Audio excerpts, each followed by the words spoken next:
खेल एवं युवा कल्याण एवं सहकारिता मंत्री विश्वास सारंग ने 23 दिसंबर को बालाघाट में आयोजित सांसद खेल महोत्सव के समापन कार्यक्रम में कहा कि देश और समाज के नवनिर्माण के लिए युवाओं को शारीरिक, मानसिक और सांस्कृतिक रूप से सशक्त बनना होगा। उन्होंने प्रधानमंत्री नरेंद्र मोदी के विकसित भारत 2047 के संकल्प को दोहराते हुए कहा कि खेल इसमें महत्वपूर्ण भूमिका निभाते हैं। विश्वास सारंग ने बालाघाट में सर्व सुविधा युक्त indoor outdoor sports complex, stadium में फ्लड लाइट तथा कटंगी, लौंजी और वारासिवनी में स्पोर्ट्स कॉम्प्लेक्स निर्माण की घोषणा की। कार्यक्रम में सांसद भारती पारधी, विधायकगण, जिला प्रशासन के अधिकारी और बड़ी संख्या में खिलाड़ी और नागरिक मौजूद रहे। समापन के अवसर पर कबड्डी प्रतियोगिता के विजेता खिलाड़ियों को पुरस्कार वितरित किए गए। जैसा मैंने कहा, खेल के उन्नयन के लिए लगातार उन्होंने काम किया। पहला प्रधानमंत्री हुआ।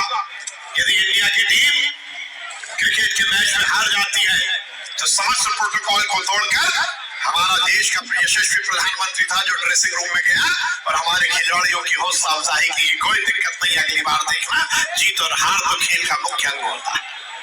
पहली बार प्रधानमंत्री हुआ कि रात में 3 बजे भी 7 समुद्र पार यदि हिंदुस्तान का कोई खिलाड़ी जीतता है तो प्रधानमंत्री रात में 3 बजे उसको फोन करके बधाई देता है। ये उनका खेल के प्रति आकर्षण, खेल के प्रति कमिटमेंट को स्थापित करता है।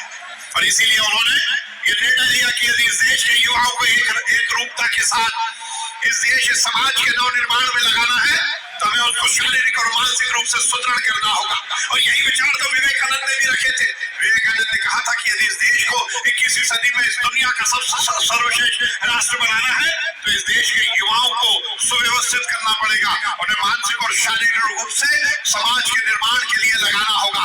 एक स्वर्णिम भारत बनाने की कल्पना लेकर जो चल रहे हैं उसको संपन्न करने के और युवाओं को खेल से जोड़कर इस देश के, क्योंकि आने वाला जो युवा है वो इस देश का भविष्य है और हमारे युवाओं के कंधे पर देश का भविष्य है, तो उनको जब तक वो युवा हमारा स्वस्थ नहीं रहेगा तब तक वो हमारे देश का स्वर्णिम विकास में अपनी भागीदारी नहीं कर सकता। निश्चित तौर पर मैं आपका आभार करना चाहती हूँ और मैंने कहा भी था कि मैं हमारा समापन का कार्यक्रम क्योंकि बालाघाट में तो सारी बातें मैं बालाघाट में रखना चाहती हूँ, तो मैं अपने भाई का, आदरणीय मंत्री जी का धन्यवाद देना चाहती हूँ कि उन्होंने कहा था बहन के लिए भाई का सदा हाथ खुला है, आप तो मांगो आपको क्या चाहिए। मैं धन्यवाद देना चाहती हूँ कि आपने कल हमारी सिवनी की मांगों को पूरा किया है।